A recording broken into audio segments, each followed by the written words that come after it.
Hoy en Cirugía Política, presidente Trump reconoce el autoproclamado presidente del país, Juan Guaidó. Maduro rompe relaciones diplomáticas y expulsa diplomáticos norteamericanos. Conversaremos con nuestro profesor José Rivera más adelante al respecto. Presidente Trump en retirada después de aceptar la propuesta demócrata de abrir el gobierno por 3 semanas. Fuertes las críticas de sus seguidores en los medios conservadores. También Roger Stone, su asesor más antiguo, es arrestado por Mueller.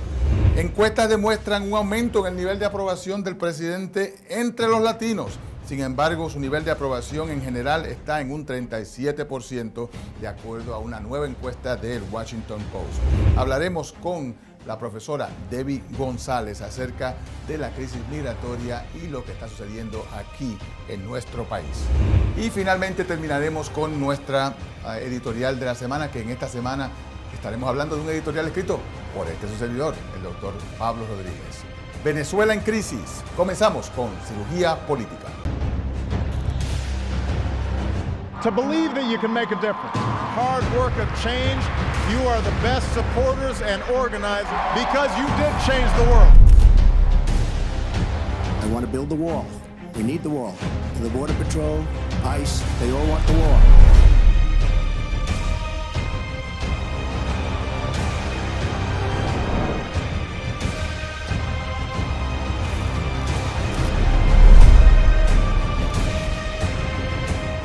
Hola amigos, bienvenidos nuevamente a este subprograma Cirugía Política con su servidor, el doctor Pablo Rodríguez. Como decimos en la introducción, estamos ya conversando acerca de la situación en Venezuela, donde la crisis diplomática se extiende con la expulsión de diplomáticos norteamericanos por parte del presidente Nicolás Maduro. Un número de países ya en la comunidad internacional han apoyado a este nuevo gobierno de Juan Guaidó. Sabemos de que Costa Rica, España, Brasil y también los países latinoamericanos de Argentina, Chile, Perú, Colombia, Ecuador, Guatemala y Panamá le han dado el apoyo a el autodeterminado presidente Juan Guaidó. Se ha pedido intervención por parte de las Naciones Unidas y están conduciendo reuniones del Consejo de Seguridad para ver cómo se va a manejar la situación.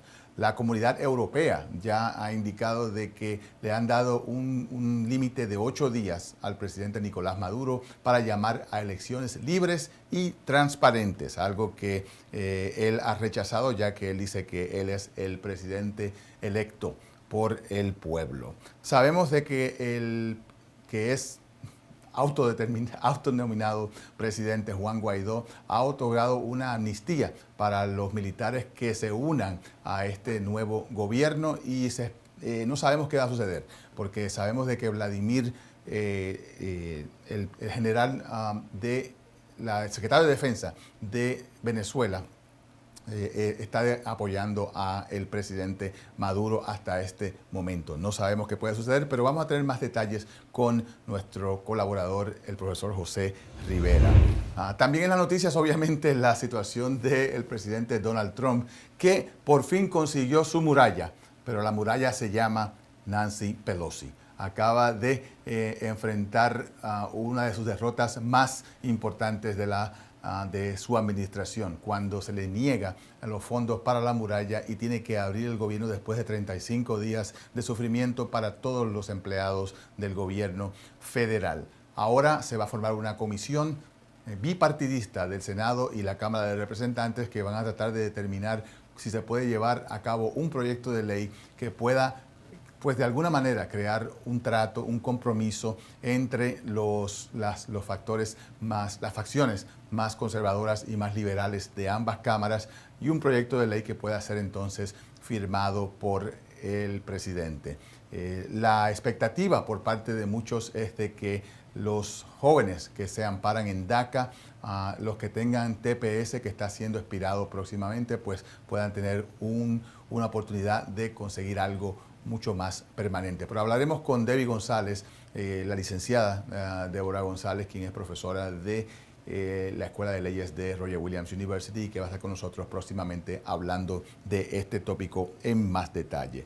También, pues, otro mal día para el presidente Trump es el arresto de Roger Stone, quien es uno de sus asesores más antiguos, lleva mucho tiempo con el presidente y que se dice que es alguien que ha estado en contacto con Wikileaks, que fueron los que revelaron los correos electrónicos de Hillary Clinton y del Partido Demócrata a través del robo que ocurrió con los rusos. Parte de la investigación rusa es esta acusación y arresto de Roger Stone, quien está siendo acusado de haber mentido al Congreso y de haber obstruido la justicia y de tratar de encubrir sus acciones con los contactos que tenía entre los rusos.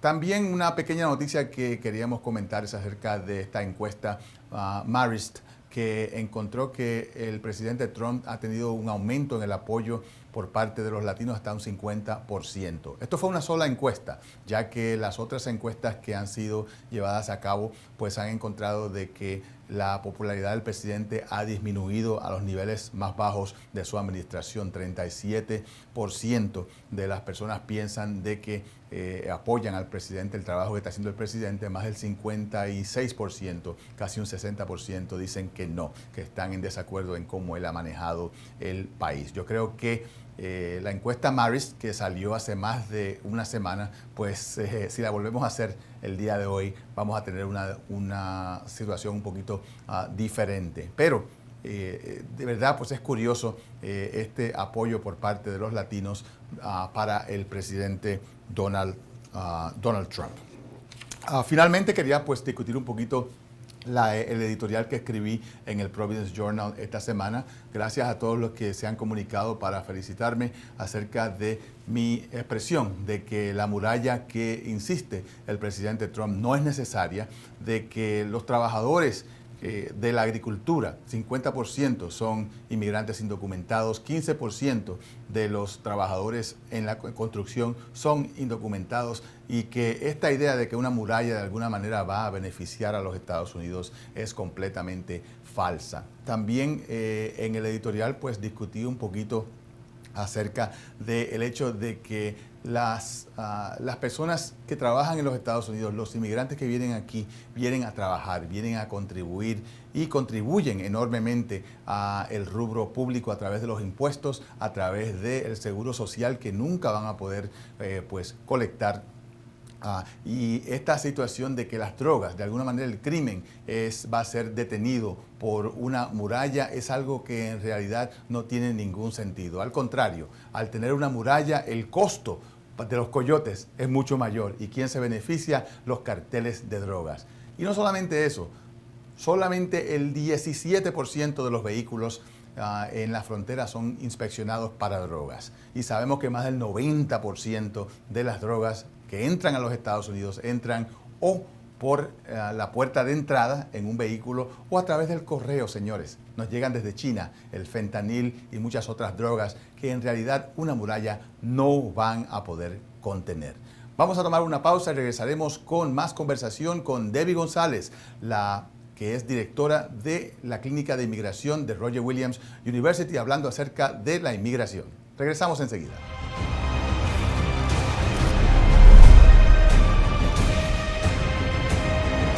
Mantente informado 24/7 con Rob Informa. Búscanos en internet en www.robinforma.com y verás las noticias locales, las noticias nacionales, las noticias internacionales. No te olvides de las noticias de farándula, deportes y mucho más. robinforma.com.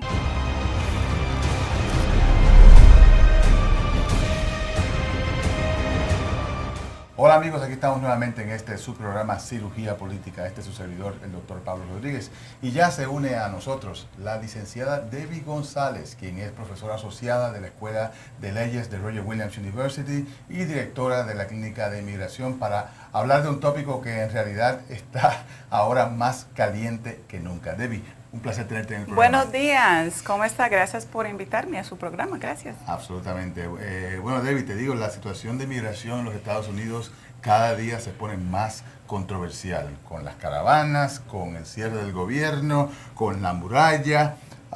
Es increíble cómo en menos de 2 años esto se ha convertido en la papa caliente de la política en los Estados Unidos. Es verdad, todos los días yo miro mi correo electrónico y todos los días hay algo nuevo, una nueva ley, una nueva póliza que nosotros tenemos que estar pendientes para poder informarle a la clientela. Eso está bastante complicado, mucho más difícil que años atrás. Y bueno, hay mucho que hablar. Sí, y Debbie, que me alegro que hayas dicho que es bien complicado, porque uno de los problemas que hemos visto toda la vida, desde que yo estoy haciendo programas, es la situación de las personas que son abusadas por individuos que dicen saber de inmigración, dicen que son licenciados y son notarios públicos, no son abogados, sí. Y lo que hacen es que confunden a las personas, pero peor que nada es el hecho de que muchos de ellos empiezan trámites que después no se pueden cambiar. Y a veces son trámites erróneos, a veces trámites falsos que le dicen a las personas, eso no es ningún problema, y sin embargo le afectan para siempre su récord. Es cierto, yo hago muchas parlas donde voy a hablar a la gente de sus derechos legales, de casos que están saliendo ahora, de beneficios que pueden aplicar. Y una de las cosas que siempre hablo a la gente es que no vayan a verse con un notario público. Hay muchos lugares por ahí que dicen que hacen casos de inmigración.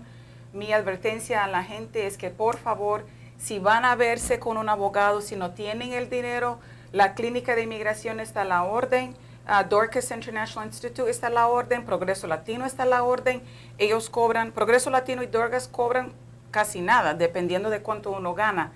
Y si quieren ver un abogado privado, entonces ahorren el dinero para poder ver un abogado. Muchos abogados le cobran una consulta mínima. Si no tienen el dinero, la mayoría de ellos hasta le hacen la consulta gratis si la persona no tiene cómo pagarlo. Así que no, por favor, no vayan a verse con un notario público o un lugar donde hacen income taxes y también hacen casos de inmigración.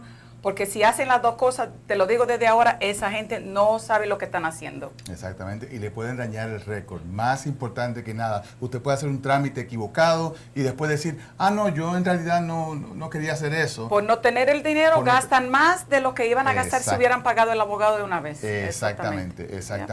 Bueno, vamos a hablar un poquito acerca de DACA y del TPS, porque sabemos que la administración del presidente Trump el año pasado, pues, completamente abolió el DACA y el TPS para un número de países que se habían amparado de esa protección. Sí. El TPS en inglés, Temporary Protected Status, o el estatus de protección temporero, que se le otorgó a diferentes países que habían tenido crisis o habían tenido algunos problemas ambientales, huracanes, desastres naturales, y que muchos de ellos pues perdieron esa protección debido a la administración de Trump, y ahora pues están en una situación en 3 y 2, como decimos. Exactamente. Por el momento, en el octubre del 2018 salió una, a ver si digo la palabra bien, una interdicción. Una interdicción de la Corte Federal en el Distrito de California, donde ellos pararan que esta administración pudiera parar definitivamente el TPS de la gente de Haití, Sudán, Nicaragua, Honduras y El Salvador. Entonces, por ahora, por el momento, mientras este caso esté pendiente con la Corte Federal, la gente que tiene TPS de esos 5 países pueden seguir extendiendo su estatus. Pero lo que no podrán hacer es que la gente nueva, o sea, si nunca han tenido TPS antes, ya no podrán aplicar por la primera vez, es lo que digo. Claro, sí. Pero sí tienen que renovarlo. Exactamente. Eso es bien importante, porque las personas piensan, bueno, ya quitaron el TPS, no tengo que renovarlo. Pero con este interdicto que tenemos en la Corte, se supone entonces de que la persona renueve su estatus. Exactamente. Ahora, esta orden salió en octubre del 2018. Hay países, creo que Sudán y quizás Haití, no estoy bien segura ahora, que le habían ya parado el TPS antes de octubre 18, sí. Pero esta gente sí pueden renovarlo porque esta interdicción no le permite al gobierno federal que no deje a la gente a renovar el TPS que tenían antes.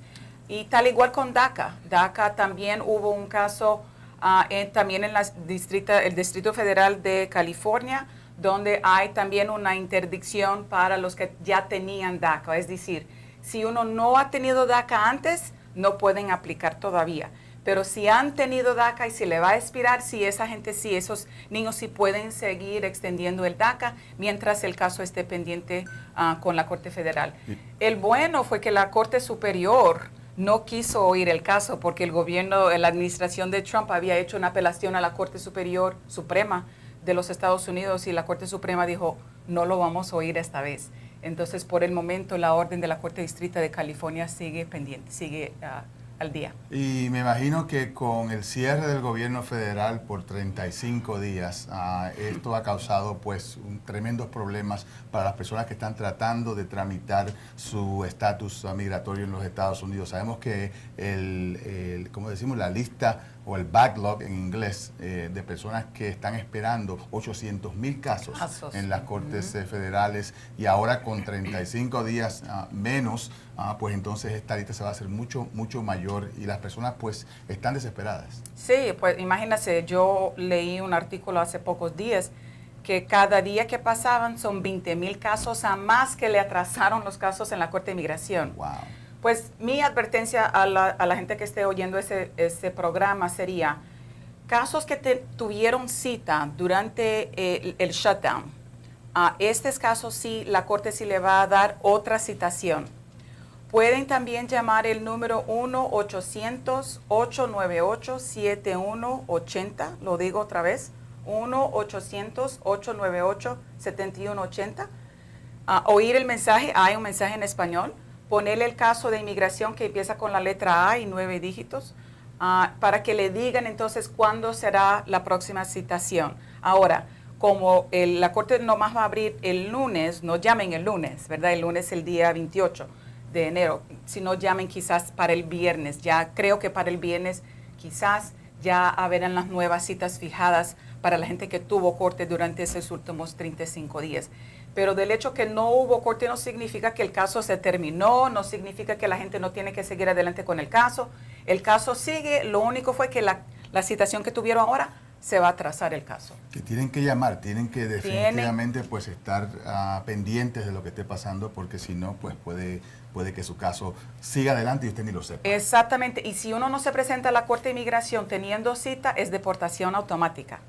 Así que, por favor, si tienen cita en corte, aunque no tengan abogado, váyanse a la cita, dígale al juez, señor, por favor, necesito tiempo para buscarme un abogado.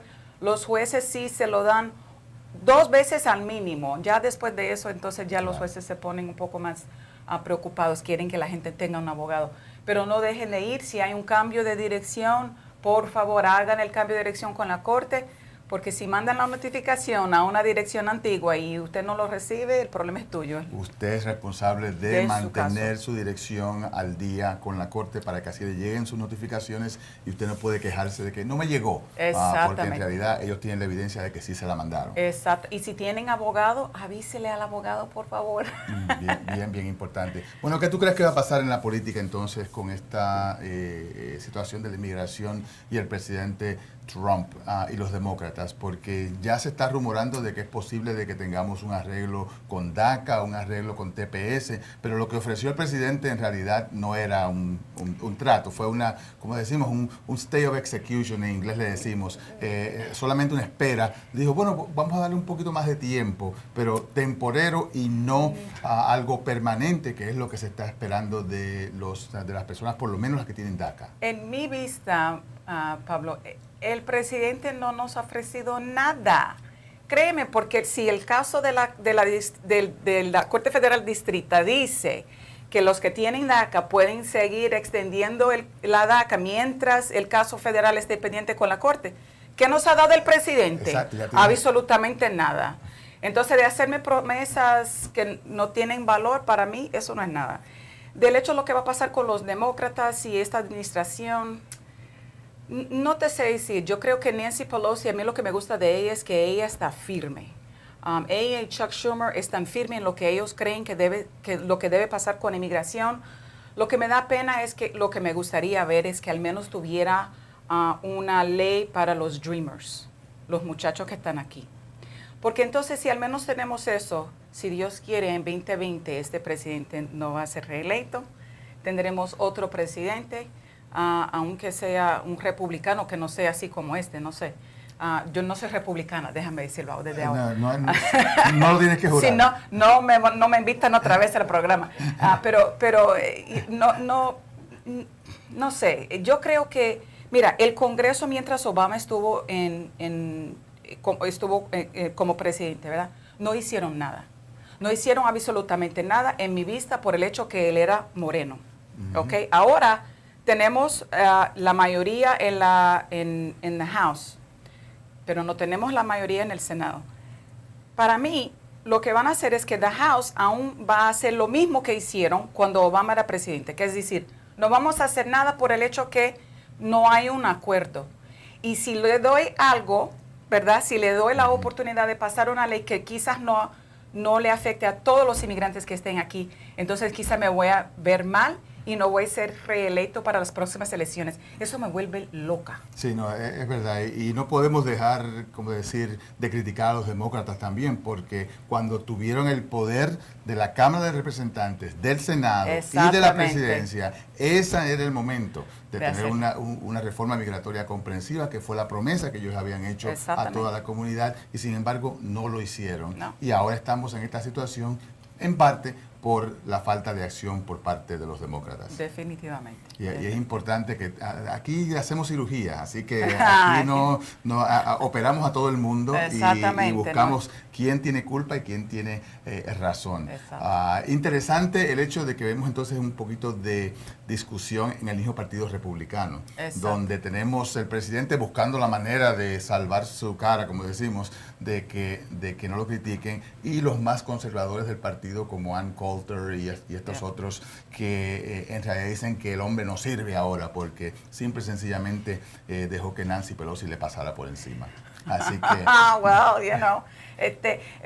mira, yo para mí, el gobierno, mi manera de verlo, ¿verdad? Como una persona que vota, el gobierno está ahí para servirme a mí, a nosotros, que vivimos aquí, no para que ellos se preocupen en quién va a ser reelecto, ¿verdad? La gente en los Estados Unidos habló que quieren los demócratas en el Congreso, en the House. Para mí, trabajen juntos. Exacto. Trabajen juntos. No sé si eso va a pasar. Tengo esperanza. Sí, hace falta un trato, hace falta compromiso, hace falta que las personas pues den un poquito para recibir algo. A mí le hace falta la comprensión, ¿verdad? El entendimiento. Yo no creo que este presidente entiende lo que la gente trabajadora está pasando diariamente. De decir que los que estuvieron trabajando por el gobierno federal en los últimos 35 días se iban a ver una manera de cómo iban a vivir sin el pago, eso me puso, wow, ¿cómo puede ser uno tan ignorante sin saber lo que uno tiene que hacer para pagarle la renta, el cable, el eléctrico, la comida? Eso me pone, y eso es lo que falta. Le falta entender lo que uno vive diariamente, uno que no es millonario. Exactamente, como dijeron algunos de los de la administración, Wilbur Ross, el secretario de Comercio del presidente, de que él no entiende por qué esta gente no consigue un préstamo, tan fácil que es conseguir un préstamo. Parece que él no sabe lo que es no tener crédito. Exactamente. Así que, bueno, Debbie, un placer tenerte con nosotros en el día de hoy. Tenemos que repetir esta visita porque yo creo que esta situación de la inmigración va a estar completa y absolutamente en las noticias por los próximos 2 años. Sin duda, y estamos a la orden en lo que necesiten. Gracias, muchas gracias. De nada, gusto en verle. Debbie González, profesora asociada de la Escuela de Leyes de Roger Williams University y directora de la Clínica de Inmigración de esa entidad. Vamos a tomar una pausa y regresamos enseguida con más conversación aquí en Cirugía Política.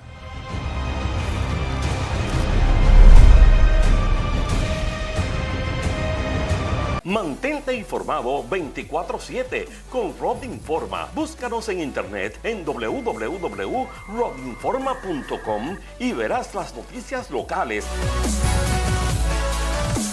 Las noticias nacionales. Las noticias internacionales. No te olvides de las noticias de farándula, deportes y mucho más. RodInforma.com.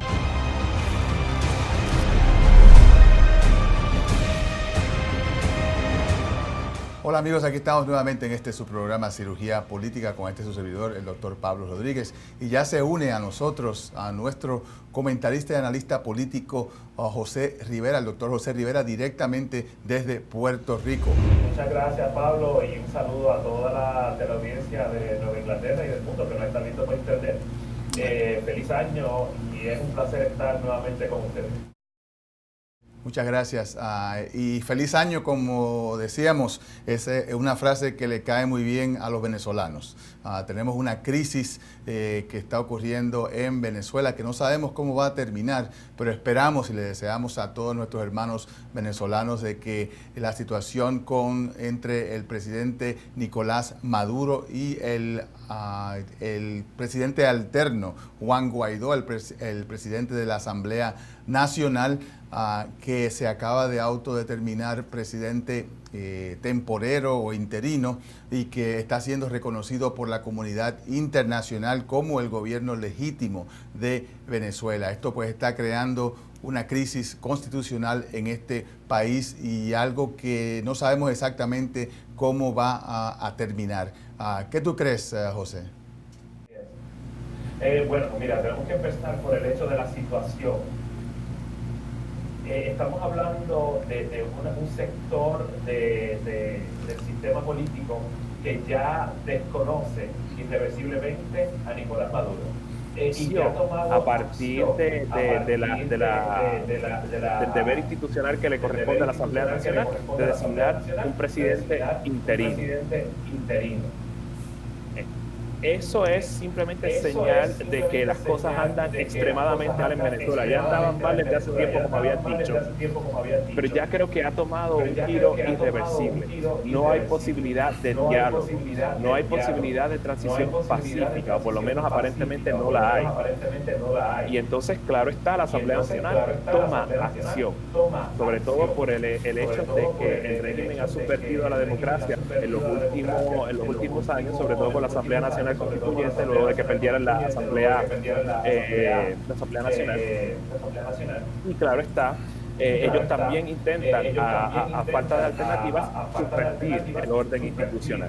El problema se complica aún más porque hay una buena parte de la comunidad internacional, pero sobre todo en este hemisferio, de países latinoamericanos, que empiezan a reconocer a Juan Guaidó como presidente interino de Venezuela, y eso incluye, evidentemente, Canadá y los Estados Unidos, con todo el peso político, militar y diplomático que eso conlleva, aunque el gesto es puramente simbólico.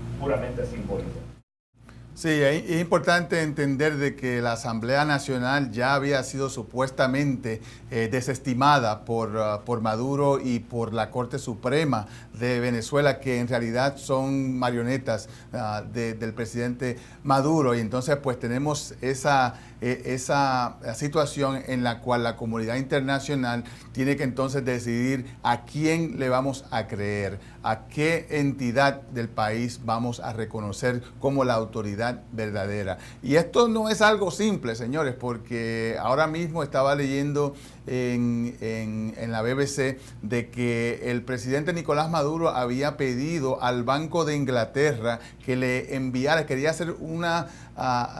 sacar dinero del Banco de Inglaterra, 1.5 billones de dólares en oro que tiene Venezuela en ese banco, y el banco le negó la transacción, diciendo de que no reconocemos la autoridad de Nicolás Maduro para sacar estos fondos de la cuenta de Venezuela. Así que si no tiene acceso a la comunidad financiera internacional, en realidad estamos viendo lo que podemos decir, como decía el libro de Gabriel García Márquez, Crónica de una muerte anunciada, porque no hay manera de que este gobierno pueda seguir adelante si no tiene los recursos económicos para simple y sencillamente mantener la luz en las casas.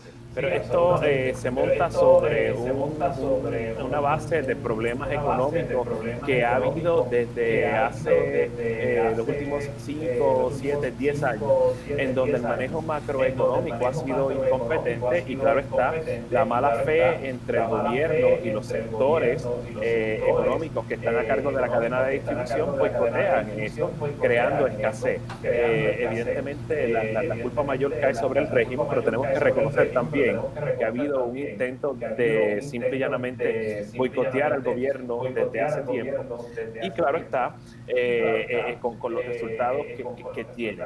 El afán de cerrarse al diálogo, el afán de actuar de manera dramática en contra de la oposición, lo que ha creado es un clima de mala fe, un clima polarizado, un clima tóxico que ha llegado hasta aquí y claro está, la comunidad internacional está exasperada con Maduro y evidentemente el Banco de Inglaterra niega esto ante la inestabilidad política, la situación fluida sobre el terreno en Venezuela y claro está, constituye una medida de presión enorme al gobierno de Nicolás Maduro para suavizar su actitud y posiblemente sentarse con la oposición, aunque no lo creo probable, para estimular el diálogo y tratar de llegar a una solución política.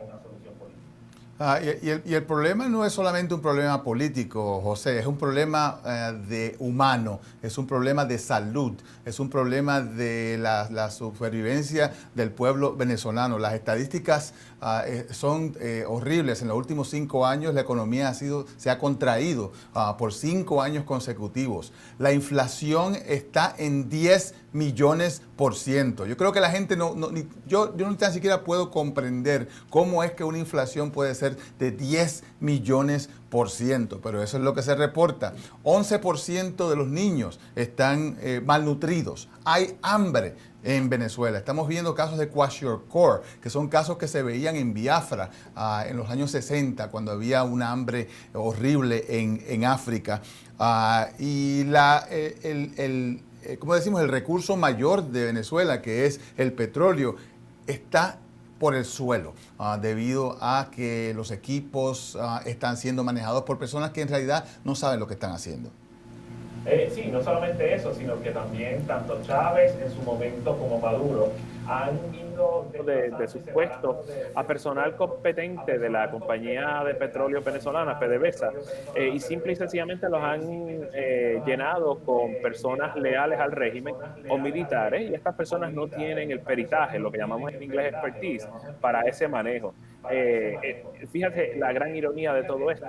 En un país que probablemente tiene una de las reservas de petróleo más grandes del mundo, no tiene ni siquiera una tercera parte de la capacidad para extraerlo y explotarlo, precisamente por toda la crisis política creada alrededor de PDVSA. Pero más que eso, y aquí entonces eso se remonta también en la cuestión del manejo macroeconómico, es el hecho de que todos sabemos que el petróleo como bien, como commodity, como lo llaman en inglés, es un elemento volátil, un bien volátil. El precio sube y baja. Claro, cuando el precio del petróleo está alto, pues evidentemente la cosa está bien, hay mucho más dinero y claro está, puede redistribuirse, que fue fue el intento de los primeros años del régimen bolivariano bajo Chávez, redistribuir ese dinero del petróleo para sacarlo sacar a millones de venezolanos de la pobreza.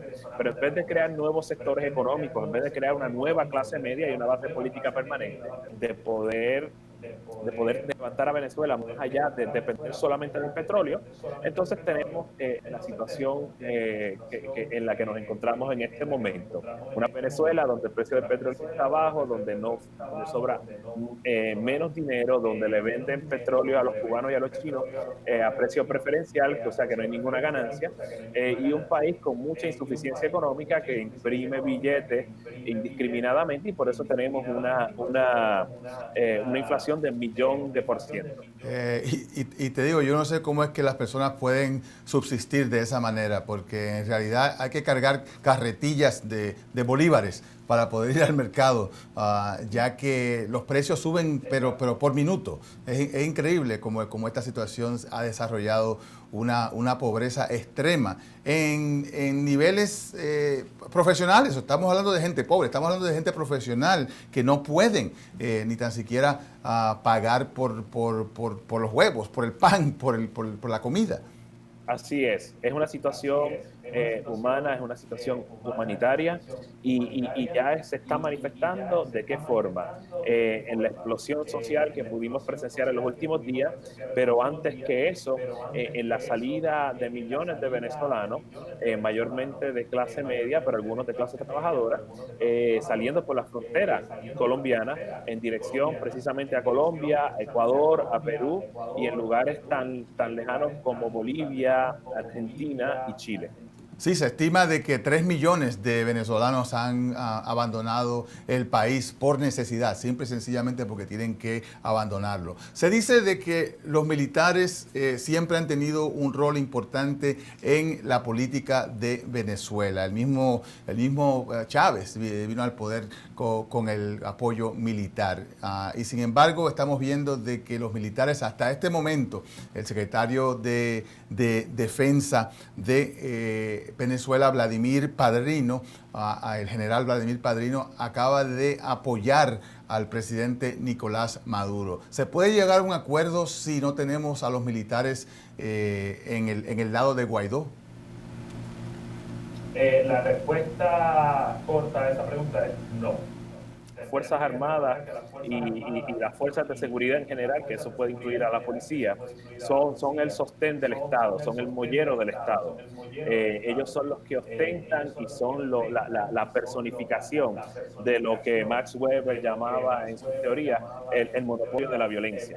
Si las Fuerzas Armadas, y en este caso en la figura del ministro de Defensa, apoya al régimen, entonces no hay muchas avenidas no hay muchas avenidas para tomar. ¿Qué quiero decir con esto? Si la salida de la crisis en la que se encuentra Venezuela va a ser violenta, evidentemente ese monopolio de la violencia, ese mollero político, esa concreción del Estado, que son las Fuerzas Armadas, están con el régimen, así que no va a haber mucho cambio, más allá de la exhortación que les da Guaidó de que desobedezcan órdenes. Eso no va a pasar. Las otras alternativas es que el pueblo se alce en armas, que no las tiene, o que luego del apoyo simbólico a través del reconocimiento a Guaidó, que las naciones latinoamericanas y los Estados Unidos pongan tropas, algo que definitivamente creo improbable. Bueno, improbable siempre y cuando Maduro no cometa el error de que muchos han cometido en la historia, de pensar de que se puede atacar una embajada, se puede capturar a algunos diplomáticos, porque ya sabemos de que hay una orden de expulsión para los diplomáticos de los Estados Unidos. Quieren cerrar la embajada de los Estados Unidos, han roto relaciones diplomáticas con los Estados Unidos y los Estados Unidos han dicho, tú no tienes el poder para sacarnos del país porque no reconocemos la autoridad de Nicolás Maduro. Si de pronto hay una situación donde se trata de remover a estos diplomáticos o atacar la embajada de alguna manera, entonces esto puede crear una excusa para el presidente Trump, que en este momento le hace falta una crisis para poder salir del hoyo en que se encuentra político aquí en los Estados Unidos. Definitivamente, y después de anunciar la apertura del gobierno, marcando con esto una derrota política de grandes proporciones ante el hecho de que hubo 35 días de cierre gubernamental, probablemente lo que necesita Trump es un acto insensato, una estupidez de Maduro para ellos. Pero yo creo que eso no va a suceder, a menos que Maduro esté definitivamente loco, como dice, o cometa ese acto estúpido. Pero no creo que vaya a pasar, porque nuevamente el invadir la embajada es el equivalente a un acto hostil y de guerra en contra de ese país, en cuyo caso entonces la excusa perfecta está ahí para sacarlo de poder. Definitivamente. Bueno, José, esperemos de que la situación se resuelva pacíficamente, de que podamos tener nuevamente una Venezuela completamente rica, completamente en paz y en armonía con toda la comunidad internacional. Eso es lo que deseamos a nuestros hermanos venezolanos y te agradezco nuevamente tu intervención y tu conocimiento que nos ayuda a entender esta situación que está ocurriendo con nuestro país hermano. Claro que sí, el placer es mío y nos vemos pronto. Absolutamente. Bueno, gracias amigos por estar con nosotros en el día de hoy. Nuevamente un mensaje de apoyo y de solidaridad para todos nuestros hermanos venezolanos. Esperamos de que la situación se resuelva de una manera pacífica y de que los venezolanos puedan regresar a su país de una manera pacífica y en una manera en que podamos nuevamente ver a Venezuela como uno de los países más ricos del hemisferio. Gracias por estar con nosotros en el día de hoy. Se despide de ustedes su servidor de siempre, el doctor Pablo Rodríguez.